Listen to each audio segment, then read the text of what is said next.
दोस्तों film review करेंगे Mumbai saga और साथ ही कुछ छोटी मोटी बातों पर भी इसकी रोशनी डालने की कोशिश करेंगे। तो आप लोग मेरे चैनल को सब्सक्राइब कर लें और बेल आइकन को ज़रूर दबा दें। यो हनी सिंगर। तो हेलो फ्रेंड, मैं हूं रिकी कुमार और मैं आपके लिए लाता हूं फिल्मी रिव्यू प्रीव्यू। तो चलिए आज करते हैं मुंबई सागा का रिव्यू। सबसे पहले बात करते हैं फिल्म की कहानी की, थोड़ी सी हम चर्चा कर लेते हैं। तो फिल्म की कहानी दोस्तों कुछ इस तरह सी है कि अमृत्या राव जो कि एक आम इंसान है, लेकिन अपने भाई से उसे बहुत प्यार है। वो अपने छोटे भाई को बहुत प्यार करता है, छोटे भाई के लिए कुछ भी कर गुजरने के लिए तैयार रहता है। फिर एक दिन कुछ हफ्ता वसूली करने वाले गुंडे उसके भाई को मारते हैं, जिसमें वो बुरी तरह से जख्मी हो जाता है। इसके बाद अमृत्या राव का सब्र छूट जाता है और वो उन गुंडों को ठोकता है और इसके बाद वो धीरे धीरे जुर्म के दलदल में घुसता चला जाता है। लेकिन इन सब जुर्म के दलदल से वो अपने छोटे भाई को हमेशा दूर रखने की कोशिश करता है। इसी दौरान उसे एक पॉलिटिकल हेल्प भी मिल जाती है, जिसके बाद अमृत्या राव एक बहुत बड़ा और दमदार नाम बन जाता है शहर का। इसके बाद वो एक बड़े बिजनेसमैन को मारता है, जो कि अमृत्या राव के ही दुश्मन के साथ मिल करके, इनमें एक दुश्मनी रहती है, आप फिल्म देखेंगे तो समझ में आएगा। तो इसके साथ में मिल करके ये उसके छोटे भाई को नुकसान पहुंचाने की कोशिश करते हैं। उसके बाद उस बिजनेसमैन की बीवी थाने में जाकर के ऐलान कर देती है, जो कोई भी पुलिस वाला अमृत्या राव को मारेगा उसे करोड़ रुपए इनाम में मिलेंगे। तो यहीं से इस एनकाउंटर की कहानी शुरू होती है। ये तो एक पूरा छोटा सा नमूना मैंने आपको बताया है फिल्म के बारे में, क्योंकि ज़्यादा बताओ तो देखने का मज़ा आता नहीं। तो चलिए एक्टरों के काम की बात करते हैं। तो जॉन इब्राहिम ने इसमें अपना सिग्नेचर स्टाइल दिया है एज अ स्टार, जैसा कि वो हमेशा देते आए हैं, और साथ ही इसमें वो उस कैरेक्टर में ढलने की कोशिश करते हुए भी दिखाई देते हैं। हमारे एक्टिंग में दोस्तों कहा जाता है कि तुम स्टार मत बनो, तुम वो कैरेक्टर बन जाओ, वो कैरेक्टर बनो जो तुमको मिला है। तो उस तरह से ही जॉन इब्राहिम भी अपने उस कैरेक्टर में ढलने की कोशिश करते हैं। जो एक्टिंग से रिलेटेड लोग हैं उनको ये बात समझ में आएगी। तो उनकी जो कोशिश है वो पूरी तरह से सराहनीय है। हालांकि अभी वो पूरी तरह से इसमें ढल नहीं पाए हैं, पूरी तरह से उस चीज़ को वो कैरी करके नहीं चल पाते हैं। कहीं ना कहीं उनमें जॉन इब्राहिम आपको दिखाई देगा।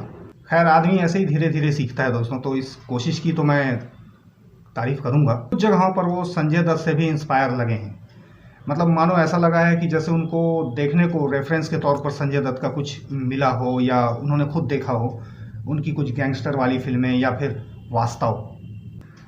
प्रतीक बब्बर को जिस तरह का रोल मिला था, उसके साथ वो अपनी एक अलग पहचान बना सकते थे, काफ़ी कुछ कर सकते थे, लेकिन उन्होंने नहीं किया। वो इसमें हमें थोड़ा निराश करते हैं। अजय अग्रवाल के पास इसमें ज़्यादा कुछ करने के लिए था नहीं, तो इसलिए उनको जो कुछ भी मिला है उन्होंने उतना ही किया है।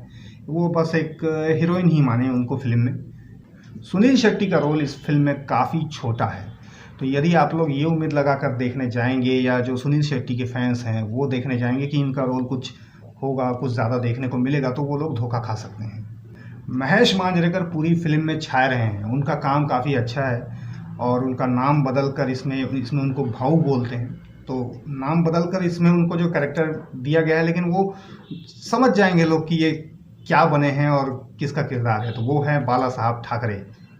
रोहित रॉय इसमें अपने किरदार में पूरी तरह से फिट हैं। जैसा कि मैंने झलक देखकर भी कहा था कि रोहित रॉय वो बंदा है जो हर तरह के रोल को निकाल लेता है। वो अपने कैरेक्टर को समझते हैं और उस कैरेक्टर में फिट हैं। बाकी के लोगों को भी कुछ ज़्यादा करने को नहीं मिलता, क्योंकि फिल्म में स्टार कास्ट बहुत सारे थे, इसीलिए मिलीजुली प्रतिक्रिया देखने को मिलेगी। मतलब कुछ कहीं एवरेज हैं तो कहीं अच्छे हैं, इस तरह से पूरी फिल्म में दिखते हैं। अब करते हैं फिल्म में कुछ पॉजिटिव बातों की पर गौर। तो फिल्म जो है वो पूरी तरह से तेज़ी से स्क्रॉल की गई है। मतलब फिल्म आपको कहीं से भी धीमी होती, स्लो होती नहीं दिखाई देगी। पूरी तरह से सटासट चलती जाती है।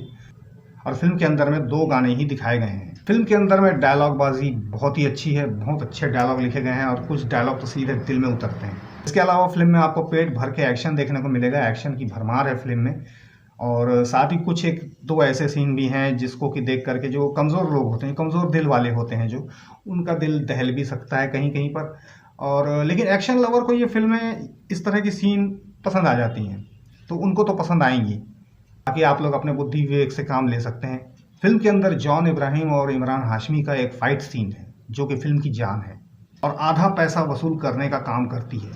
वो सीन देखने में काफ़ी मज़ा आया, एक्शन देखने में, और बहुत ही धांसू लगा। तो चलिए भैया, ये तो थी पॉजिटिव बातें। अब चल करते हैं नेगेटिव बातें। नेगेटिव बातें क्या हैं फिल्म में, क्यों हैं, कैसे हैं, उन पर भी जानते हैं। तो भाई, फिल्म से जितनी उम्मीद मैंने रखी थी उतनी ज़्यादा खरी तो ये मेरी उम्मीदों पर नहीं उतर पाती है। हालांकि बनाने की कोशिश काफ़ी अच्छी रही है। तो फिल्म में कहा जाए तो जैसे कि जो मज़ा हमको लोखंडवाला या फिर वडाला देखने में आया था, वो इंटरेस्ट और वो माहौल क्रिएट ये फिल्म नहीं कर पाती है। यहाँ तक कि इसमें जो एनकाउंटर्स के सीन हैं वो भी थोड़े उतने ज़्यादा रियलिस्टिक नहीं लग रहे थे, उतने ज़्यादा मतलब उसको देख करके मज़ा नहीं आ रहा था, एक्साइटमेंट नहीं आ रही थी जैसा उनमें आ रही थी। तो वो माहौल क्रिएट नहीं कर पाती है फिल्म। ये फिल्म हर कैरेक्टर को थोड़ा थोड़ा हल्का कर देती है, अच्छे से जोड़ नहीं पाती। और इमरान हाशमी के काम की बात मैंने नहीं की थी, वो भी अभी कर लेते हैं। तो इमरान हाशमी को यार, मैंने सोचा था जिस तरह का रोल उनको मिला होगा, जिस तरह का दिया होगा, ऐसा रोल उनको उसमें नहीं दिया गया। जितना दमदार उनका लुक दिख रहा था उतना, मतलब उनको क्या कहूँ इसके बारे में, मतलब इनका रोल थोड़ा सा और होना था कुछ इस तरह से। एक तो वो इंटरवल के बाद आते हैं फिल्म में, इंटरवल के बाद से उनका रोल शुरू होता है, और उसके बाद फिर बस सटासट चलता जाता है। उसके बारे में ठीक से कुछ स्टेब्लिश नहीं हो पाता है। मतलब ऐसा लगता है देख देख के कि इनको कुछ ज़्यादा करने को नहीं मिल पा रहा है, इस तरह का मतलब आपको लगेगा देख के।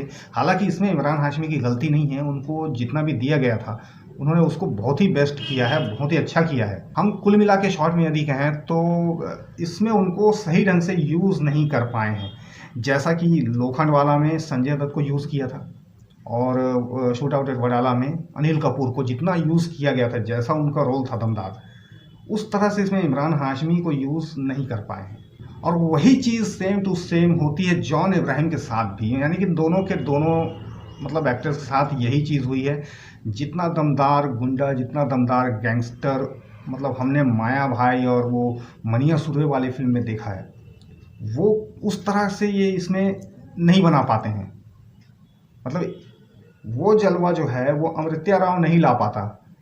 ना ही उसके नाम का उतना खौफ दिखेगा, ना ही दहशत दिखेगी, और क्या कहूँ इसके बारे में, मतलब उस कैरेक्टर को आप फिल्म में देखकर वैसा खौफ या वैसी चीज़ महसूस नहीं कर पाएंगे जैसा उन दोनों में हुआ है। इन सब का कारण क्या हो सकता है, ये मैं अपने तरफ से थोड़ा बताता हूँ। मुझे जो मेरी समझ है वो बता रहा हूँ मैं। तो फिल्म बेस्ड है ट्रू इवेंट्स के ऊपर, ऐसा फिल्म में ही लिख के आया था, ट्रू इवेंट्स है। लेकिन फिल्म को बनाने का तरीका थोड़ा सा मुझे इस बार रियलिस्टिक नहीं लगा। ऊपर से पूरी फिल्म में मुझे एक कन्फ्यूज़न बैठा रहा दिल में कि आखिर मैं कहानी देख रहा हूँ तो किसकी कहानी देख रहा हूँ, क्योंकि इसके बारे में मैंने नेट पर जो कुछ भी खोजा तो मुझे कुछ ठीक ठाक इसमें साफ साफ नहीं मिल पाया। और तो और फिल्म के अंदर भी कोई ऐसा सन या डेट लिख करके नहीं आया कि ये फलाना घटना इस सन में घटी या ऐसा हुआ होगा, ऐसा कुछ कहीं पर भी नहीं लिखा, जैसा कि लोखंडवाला में लिख के आता था कि ये इस दिन हुआ, ये इस दिन हुआ, या वडाला में भी हमने देखा था। पर इसमें ऐसा कुछ लिख करके कहीं नहीं आता, जो कि इस तरह की फिल्म में ज़रूरी है यदि वो ट्रू इवेंट्स पर आधारित है तो। और नेट के ऊपर मुझे मिली जुली बातें मिली, ना ही इसके इंस्पेक्टर विजय सावरकर का कुछ रियल इमेज मिला, या ना ही उनके बारे में कुछ पता लगा, ना ही तो अमृत्या राव के बारे में पता लगा। बस सर्च करने पर एक किसी डॉन के साथ इमेज जॉन की हमेशा मिली हुई आई, और उसमें यही कुछ लोगों ने कहा है कि जॉन इब्राहिम इसमें डीके राव नाम के एक डॉन की भूमिका निभा रहे हैं। क्योंकि डीके राव की कहानी मैंने कई जगह में सुनी देखी, तो उसकी कहानी तो बिल्कुल ही अलग है। और तो और डीके राव शायद जिंदा भी है, और ऐसा है तो यदि फिर इसमें तो मरा हुआ दिखा दिया जॉन इब्राहिम को, आखिरी में तो वो मर जाता है, तो फिर ये क्या बात हुई। तो ये मुझे थोड़ा सा हजम नहीं हुआ, और इसी उधेड़ बुन में मेरी पूरी फिल्म निकली कि आखिर ये किसकी कहानी है यार, कौन सा गैंगस्टर है ये, अमृत्या राव कौन है। और उसके बाद फाइनली मुझे फिल्म के बारे में ये मिला। इसमें आप लोग देख सकते हैं, इसको पॉज करके भी देख सकते हैं कि इसमें लिखा है कि फिल्म अपने हिसाब से ही बनाई गई है, इसमें उनको आज़ादी है कि वो कुछ भी इसमें बना दें। मतलब उसके बाद फिर ये फिल्म आप इसको काल्पनिक भी कह सकते हैं या जो चाहें जो समझें। जबकि मैं ये उम्मीद लगा कर गया था कि मैं माया डोलस या फिर मनिया सुरवे टाइप का ही किसी की कहानी देखने के लिए जा रहा हूँ, तो ये चीज़ थोड़ा हमको निराश करती है, ये फिल्म को थोड़ा हल्का कर देती है। क्योंकि जब कोई चीज़ एग्जिस्ट ही नहीं करती तो फिर उसका ट्रू इवेंट्स कहना तो बेकार है, तो बात का कोई मतलब नहीं निकलता है। दोस्तों, सच्ची कहानियों की एक पहचान होती है जो मैं आपको बता रहा हूँ, उसके बारे में आपको इंटरनेट पर सर्च करते ही सारी चीज़ें मिल जाएंगी। जैसे कि मनिया सुरवे और जो माया डोलस का है, आप नाम लिखेंगे इंटरनेट पर, आपको उनके बारे में चीज़ें मिल जाएंगी। यहाँ तक कि उन कहानी में जिन ऑफिसर्स के बारे में है, उनका भी नाम लिखोगे तो आप उनकी भी इमेज आपको मिल जाएगी, उनके बारे में भी आपको पता लग जाएगा। और अगर ये सब चीज़ें इसमें नहीं होती हैं, नाम बदल के भी किया जाता है तो भी पता लग जाता है यार। अगर इसमें ये सब चीज़ें नहीं की हैं तो फिर ये तो सावधान इंडिया हो गई ना। तो यही सोच सोच के कंफ्यूज हूँ कि इस फिल्म को मैं रियलिस्टिक फिल्म कहूँ या फिर इसको मैं काल्पनिक कहानी कहूँ, क्योंकि फिल्म के अंत में जिस तरह से रियल किरदारों के बारे में होता है उस तरह से लिख कर बताया गया है कि बाद में फलाने आदमी ने ये किया, उसने ऐसा कर लिया, उसके भाई ने वापस गैंग को ज्वाइन कर लिया, इस तरह से बताया गया है जैसे कि रियल किरदार, जबकि इसके रियल किरदारों के बारे में तो कहीं कुछ पता ही नहीं लग रहा है। और पूरी फिल्म की यदि एक्शन को भी तोला जाए तो पूरी फिल्म में जितनी एक्शन दिखाई गई है उस हिसाब से क्लाइमेक्स भी हमको थोड़ा सा मायूस करता है। मतलब क्लाइमेक्स में भी जिस तरह की उम्मीद थी कि कुछ धांसू एनकाउंटर देखने को मिलेगा या कुछ धांसू फाइट देखने को मिलेगा इसमें, तो वो चीज़ भी लास्ट में हमको नहीं मिलती है। जो आखिरी का जो सीन है वो भी काफ़ी डिसअपॉइंट करता है, मतलब उम्मीद पर खरा नहीं उतर पाता। और बार बार क्योंकि ये एक ऐसी कहानी है करके मैं एक कंपेयर कर रहा हूँ लोखंड वाला और वडाला से। तो लोखंड वाला में जैसा यार लास्ट का एनकाउंटर था, जो सीन था, वो तो मज़ा ही आ गया था देखकर। तो वैसा कुछ तो इसमें नहीं है जो हमको दिलचस्प लगे। तो आप लोग भी फिल्म को देखें, वन टाइम वॉच तो ये फिल्म है, एक बार आप इसको देख सकते हैं। बाकी यार हर एक की अपनी अपनी मर्जी होती है, पसंद होती है, शौक़ होता है, तो वो मैं आप पर छोड़ता हूँ। मैंने अपने बारे में जो भी था मैं इसमें बता दिया, अपने दिमाग के हिसाब से जो भी है। बाकी फ़ैसला आप लोगों को ही करना है। हर फिल्म की किस्मत ऑडियंस के हाथ में होती है। तो इसको देखें, जो चाहे बना लें, काल्पनिक कह लें या फिर रियलिस्टिक कह लें। और यदि इसके रियल स्टोरी के बारे में किसी को कुछ पता है तो मेरे को मेरे खाली कमेंट्स बॉक्स में भी आके बता दिया करो यार, नॉलेज बटोरने का शौक़ है इसके बारे में। तो मैं अपनी तरफ से देता हूँ यार फिल्म को 2.5 स्टार। फिर मिलेंगे किसी अगले रिव्यू में। अभी वीडियो थोड़ी बीच बीच में लेट आएंगी, जैसा कि मैं हर बार अपने वीडियोज़ में कह रहा हूँ। मैं थोड़ा बिजी चल लिया हूँ और भी कुछ काम है, इसकी वजह से थोड़ा अभी झंझट है। आप मेरे चैनल के साथ बने रहिएगा। बाय।